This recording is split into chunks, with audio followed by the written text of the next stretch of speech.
নুসরাত ফুডে সবাইকে স্বাগত। আজকে আপনাদের মাঝে শেয়ার করব ডিমের অমলেট কারি রেসিপিটা। আমি একটা কড়াইতে তেল দিয়ে দিয়েছি, তেলটা গরম হয়ে গেছে। দিয়ে দিচ্ছি এলাচ, দারচিনি, জিরা। তো আমি ডিমটা অমলেট করে রেখেছিলাম আগে থেকে। তো দিয়ে দিচ্ছি পেঁয়াজ কুচি। পেঁয়াজটা ভালো মতো ভেজে নেব। তো ভাজা শেষ, দিয়ে দিচ্ছি আদা বাটা,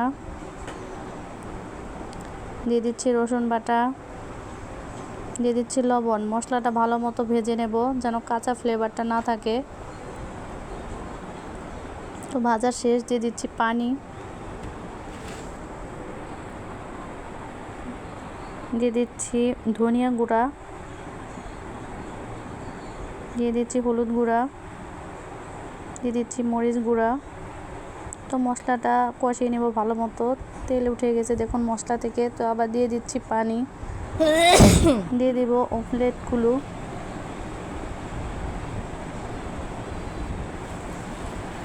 তো দেখুন রান্নাটা প্রায় শেষ, তৈরি হয়ে গেল খুবই মজাদার ও সুস্বাদু ডিমের অমলেট কারিটা।